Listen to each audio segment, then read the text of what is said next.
O câncer tem cura e a nutrição adequada é fundamental para a melhora da imunidade, do diagnóstico, a cura dessa doença. Bom dia! Hoje eu vou conversar com você sobre um assunto muito atual, muito importante, que é a questão do vegetarianismo e do câncer. Então eu quero aproveitar para deixar fixado aqui o conteúdo de hoje, vegetarianismo e câncer. A gente vai navegar, né? Como a gente está na internet, vou usar esse termo, a gente vai navegar desde o que seriam os vegetarianos, quais os tipos de vegetarianos que tem, quais são as possíveis deficiências nutricionais que podem existir caso você opte por essa filosofia de vida, por esse modus de se alimentar. A gente vai falar um pouquinho também dos mitos que são colocados em relação à carne. Carne faz bem, carne não faz bem, ovo faz bem, leite faz bem, não faz bem, que são normalmente utilizados por algumas pessoas vegetarianas para deixar de comer os alimentos carnes. E também a gente vai falar dos hambúrgueres veganos, né, dos nuggets veganos, dos produtos à base de plantas que tentam imitar as carnes e também dos suplementos à base de whey protein, que são utilizados normalmente pelos pacientes veganos ou pelas pessoas que têm uma dieta vegetariana. Primeiro ponto que eu quero valorizar e colocar é: cada pessoa escolhe a melhor forma de se alimentar. Não sou eu, profissional da saúde, muito menos eu, Alexander, que vou decidir o que é melhor você consumir. Isso não faz parte da minha formação e muito menos da minha identidade. Eu não estou aqui para decidir se uma pessoa vai ser vegana, se ela vai ser vegetariana. Isso não cabe a mim, isso é uma decisão pessoal e ela tem que ser respeitada não só por mim como profissional da saúde, mas por todas as pessoas. Cada pessoa tem que ter a liberdade de escolher aquilo que é melhor para ela. Eu acredito que hoje existe uma crítica muito desnecessária aos pacientes veganos ou vegetarianos, e a gente tem que lembrar que o primeiro princípio, na minha visão, que tem que ser fortalecido é a liberdade. A pessoa tem que ter liberdade de seguir aquilo que ela acredita, aquilo que ela gosta, aquilo que ela enxerga que é melhor para ela e também que ela entende que é melhor para a sociedade. Isso não cabe ao profissional da saúde e não cabe a mim como um ser humano. E valorizar muito, mas muito mesmo, colegas minhas que são nutricionistas, que são profissionais que desenvolveram um lindo trabalho e vem desenvolvendo com pacientes veganos, vegetarianos, e elas também são vegetarianas e algumas também são veganas. É a mesma questão minha que eu vivo. Eu tive câncer e trabalho, dedico minha vida para cuidar de pessoas com câncer. Essa é a minha experiência, esse é o meu caminho. É o que me faz feliz, é o que me faz sorrir mais, né? Que eu me sinto realizado fazendo isso. A mesma questão é uma nutricionista que é vegana, que ela já entrou na faculdade, era vegana, ou depois que entrou, percebeu que esse era o caminho melhor, então ela precisa ser respeitada e deve ser respeitada.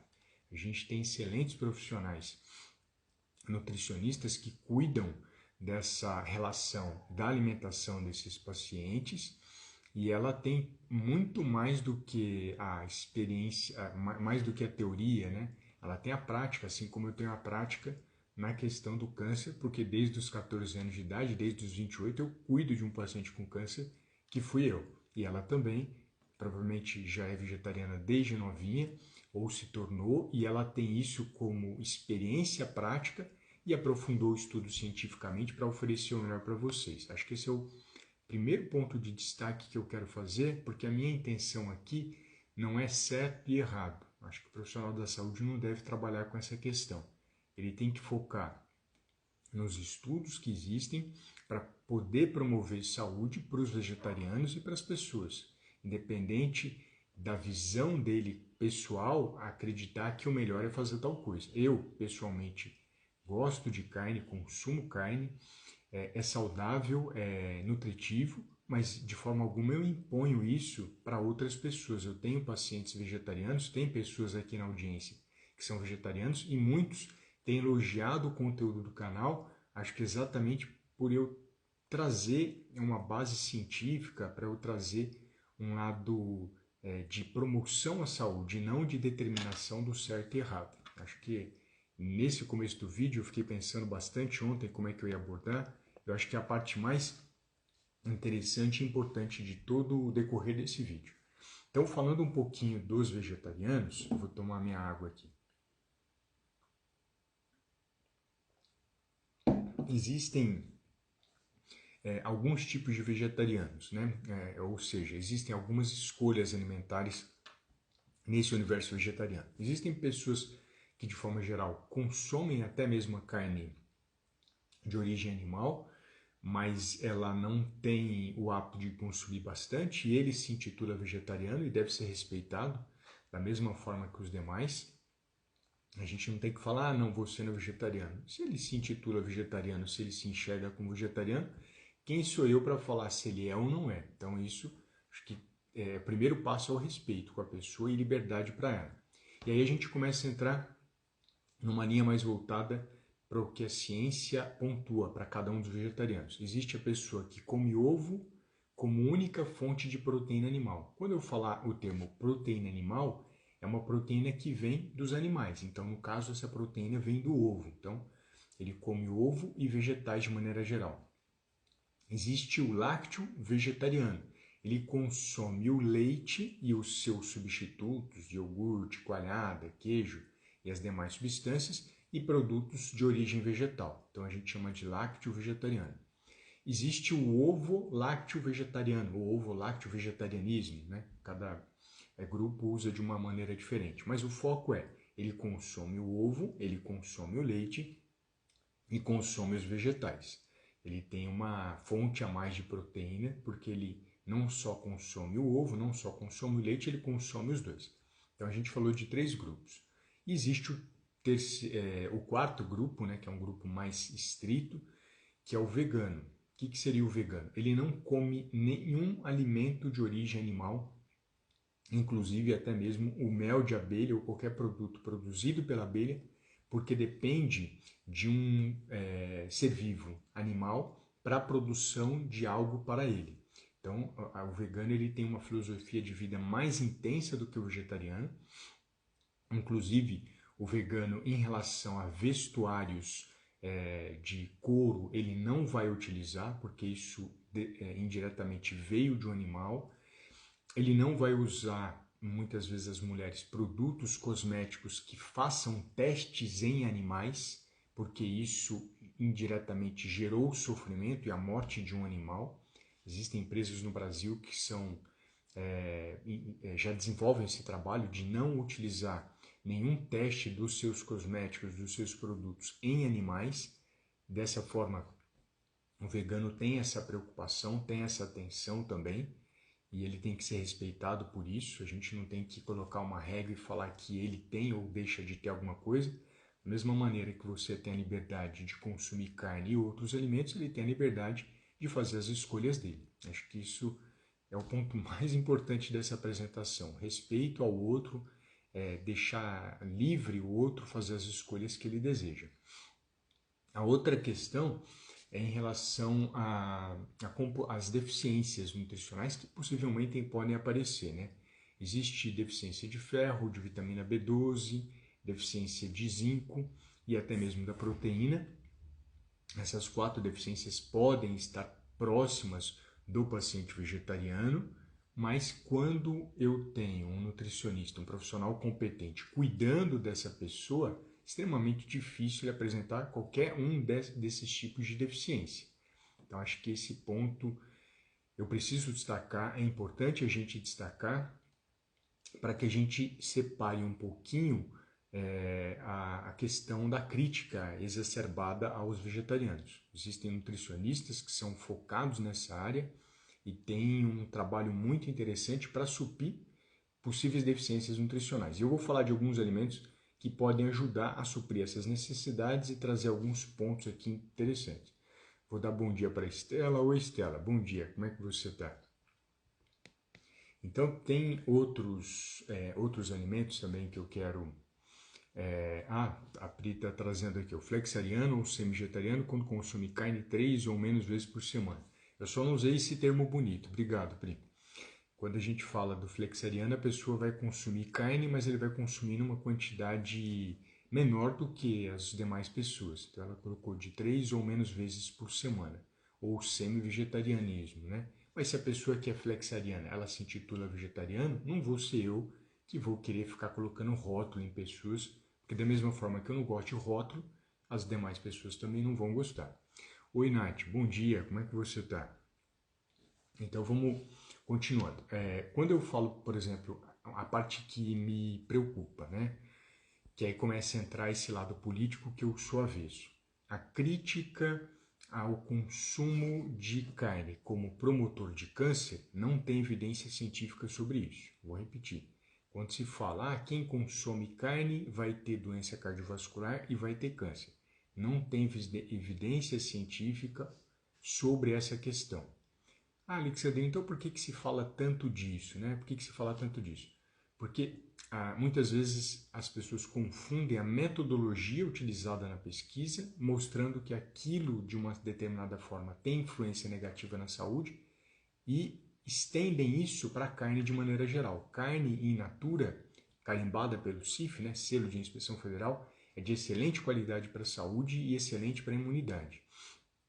Quando a gente fala de alimentos ultraprocessados, e aí eu vou falar de refrigerante, vou falar de nuggets industrializado, de hambúrguer industrializado, vou falar de salsicha, vou falar de presunto, apresuntado, o conjunto desses alimentos, quando consumido pelas pessoas, o macarrão pronto, o miojo, já tem evidência da formação do câncer, já tem evidência da formação de doença cardiovascular, já tem evidência da formação da obesidade. Então, perceba, quando eu falo de ultraprocessados como um todo, um macarrão pronto, bolacha recheada, bolacha de água e sal, hambúrguer industrializado, o conjunto desses alimentos como um todo é um forte promotor de câncer e doença cardiovascular. Porém, quando você pega a carne vermelha isoladamente, ou quando você pega a carne de frango isoladamente, ou carne de porco, ou misturando todas elas, a gente não tem evidência científica que o consumo desses alimentos vai causar o câncer, inclusive a carne vermelha. Não tem evidência científica, ensaio clínico randomizado, mostrando que quem come carne de boi vai desenvolver câncer, salvo se esse cara que come carne de boi, ele está comendo um hambúrguer industrializado, um nuggets industrializado, junto com o macarrão pronto, junto com o refrigerante, junto com bolacha recheada. Aí sim a gente tem essa evidência. E aí pegaram um rótulo de que carne vermelha causa câncer. Não tem evidência científica sobre isso. Comeu frango, comeu ovo, causou câncer. Não tem evidência científica sobre isso. Então, essa separação científica eu quero trazer aqui. E eu venho fazendo isso desde o começo. Tirar esse medo da carne como algo prejudicial à saúde e pontuar até que ponto é interessante o consumo dela ou não. Se eu pensar no ultraprocessado, sem dúvida, nenhum nutricionista no Brasil recomenda o consumo de ultraprocessado. Dentro da nutrição existem diferentes linhas, né? Profissional que às vezes ele restringe um alimento, restringe outro, mas nenhum profissional de saúde da nutrição hoje fala, é saudável comer ultraprocessado. Nenhum. Ele pode até flexibilizar, né, para essa pessoa consumir em um momento ou outro, falar que você vai comer em outro momento, não vai ser o que vai ser o vilão da sua alimentação, mas em nenhum momento ele vai falar, não, você precisa consumir isso porque é bom para a saúde, de maneira alguma. Né? Esse é uma parte muito importante na formação dos mais de 150 mil nutricionistas. Nenhum deles faz a solicitação, é necessário você comer, é bom você comer. Então, acho que essa divisão do joio e do trigo é importante fazer para que a gente não caia no conto da sereia, né? No conto enganoso, no conto mentiroso de que carne vermelha e outras carnes in natura são prejudiciais para a saúde, em especial no câncer. Se eu falar do ultraprocessado, sendo carne, aí a gente já tem evidência, claro, ela junto com outros alimentos. Mas se eu falo da carne in natura isolada, a gente não tem essa evidência a ponto de falar para a população, pare de consumir carne vermelha porque você vai ter câncer. Não tem ensaio clínico randomizado sobre isso. Né? A gente tem que tomar esse pequeno cuidado.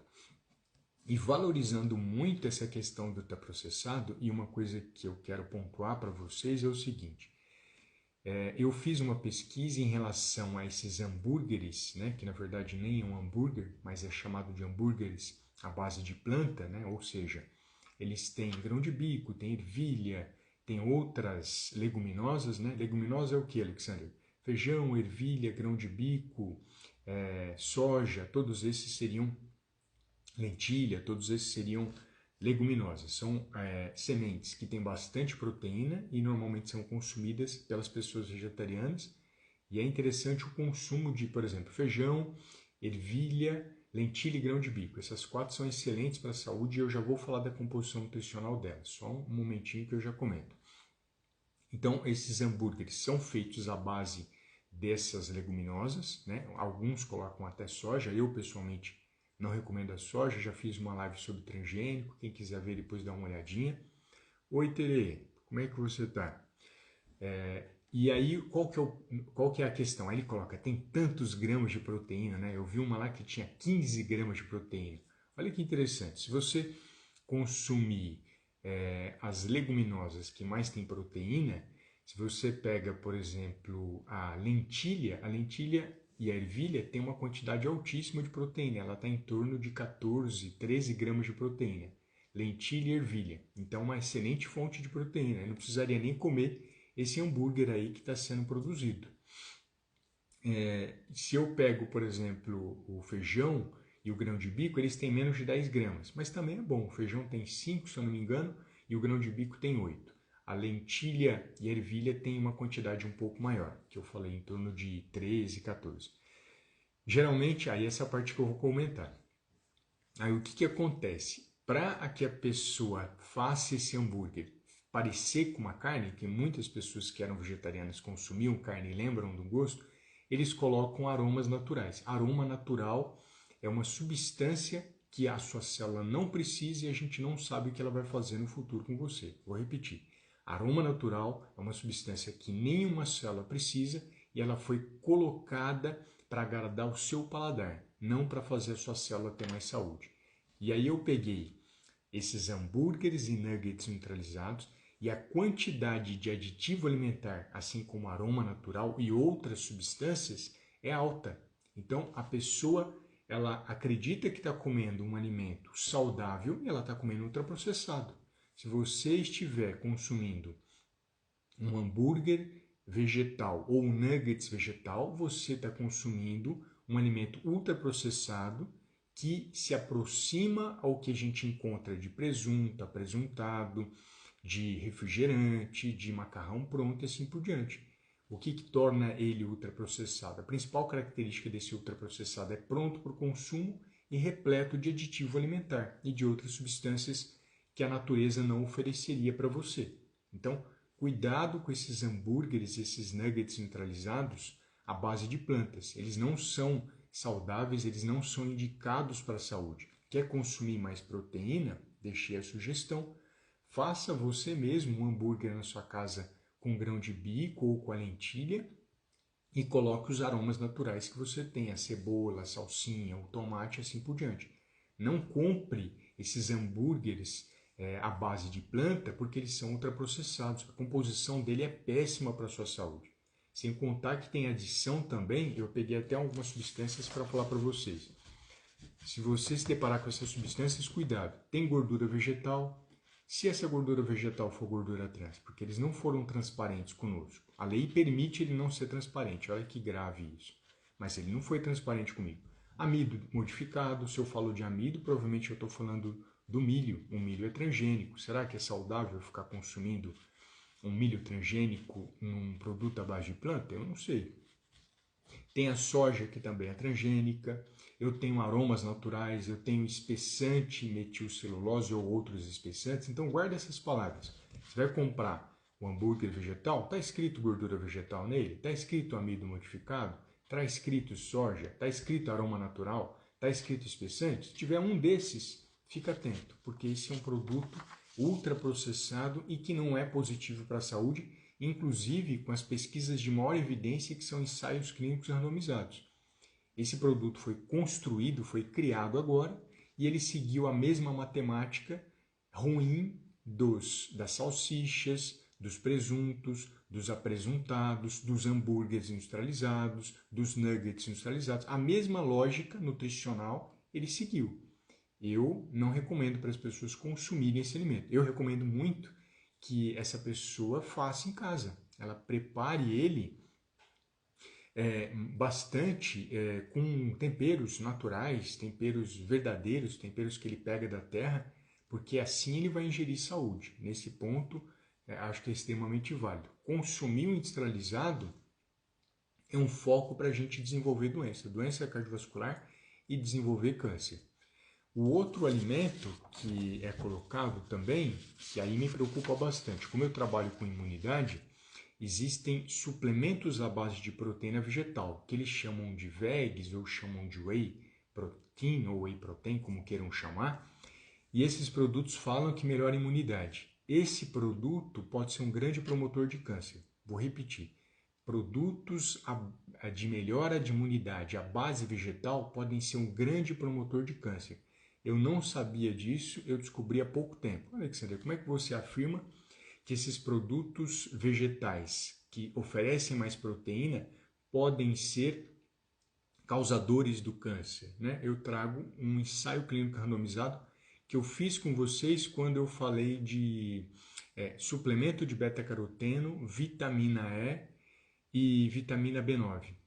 Quando você tem 50, vou até olhar a quantidade que eles colocaram lá, 50 microgramas de vitamina E, 50 microgramas de vitamina E, na verdade, a pessoa até pergunta, 50 miligramas de vitamina E, uma quantidade bem pequena, 50 miligramas de vitamina E foi a quantidade utilizada no ensaio clínico randomizado que causou câncer em ser humano.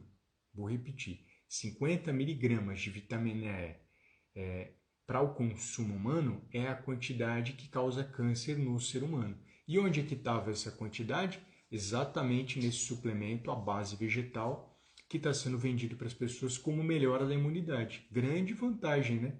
Primeiro, eu não sei se ele melhora a imunidade, a composição que ele tem. Esse é o primeiro passo. Segundo, uma das substâncias que está presente nele é causadora de câncer, na quantidade que está sendo colocada. É exatamente a quantidade que causa câncer consumindo a longo prazo. Não é que a pessoa vai ficar assustada agora, nossa, eu estou tomando, comi uma colher, isso vai me causar câncer. Não, isso são vários meses consumindo. Se a pessoa consumiu às vezes um potinho, não precisa entrar em desespero. Mas se o ano inteiro ela está consumindo isso, a gente está falando de substâncias que promovem câncer. Isso é extremamente grave. Eu nem sei como a empresa não teve sensibilidade de prestar atenção nisso. Então, mais outro cuidado que quem consome está no universo vegetal precisa ter. Se tiver 50 miligramas de vitamina E, fuja desse produto. É uma quantidade doentia, uma quantidade que em estudos científicos causa câncer em ser humano. Não é em rato, não é in vitro, é no ser humano. Então essa substância ela está associada à doença e não à imunidade. Esse é o primeiro ponto. Se a gente vê outras substâncias colocadas, nesses suplementos vegetais para melhora da imunidade, né, e aí é meu foco, a minha área, eles colocam aroma natural de cúrcuma, aroma natural de cardamomo. Né? Se eu falo de cardamomo e cúrcuma como alimento, como uma espécie de pó que você poderia colocar em um momento ou outro da refeição, não sempre, de vez em quando, colocando ele para melhorar o papel antioxidante, tudo bem. Mas você colocar aroma natural, nenhuma célula humana precisa de aroma natural. Se você coloca esse aroma, você está produzindo mais uma vez um alimento ultraprocessado que é aquele prejudicial à saúde. A gente não precisa de aroma natural sendo adicionado nos alimentos. Você não precisa disso, a sua célula muito menos.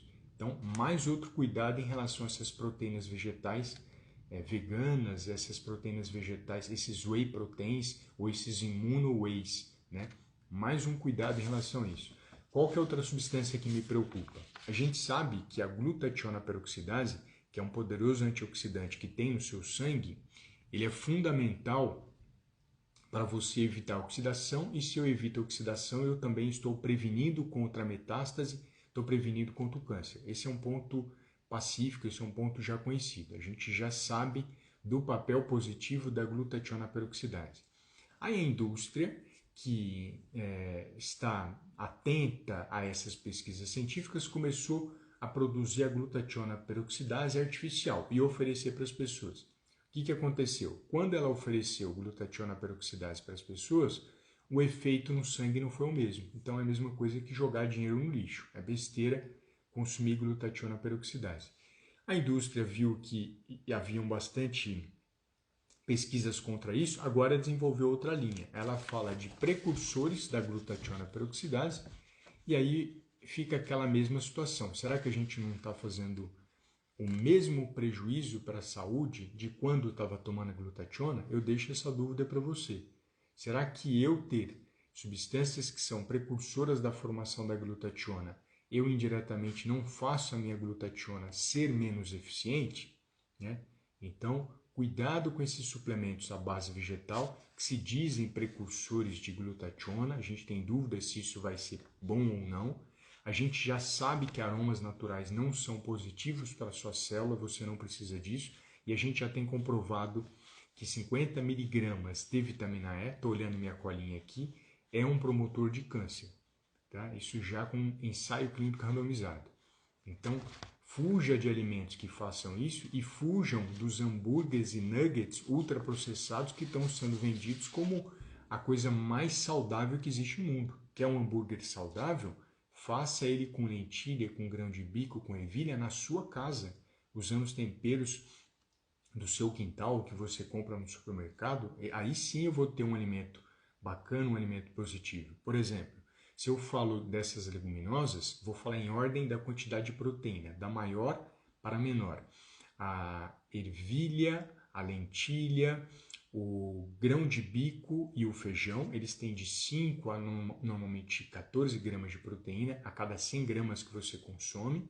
Ele oferece uma proteína com alta quantidade de aminoácidos essenciais, ou seja, é importante para a formação da pele e é positivo para a saúde. Por sinal, a pessoa vegetariana não pode deixar de comer leguminosa, que são essas que eu citei, porque elas são fundamentais para a formação das estruturas do corpo. É fundamental que tenha na alimentação essas leguminosas.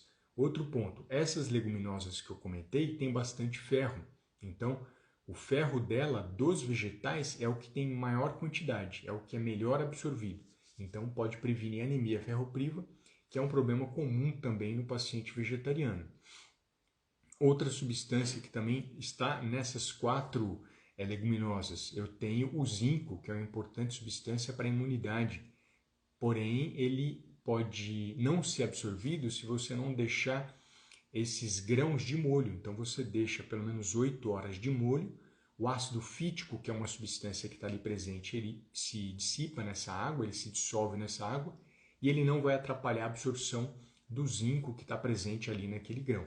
Então, você vai conseguir, comendo esses grãos, consumir mais proteína, mais ferro e mais zinco, seguindo esse passo a passo e, claro, sempre fazendo o cozimento desses alimentos para você absorver melhor os aminoácidos desses grãos.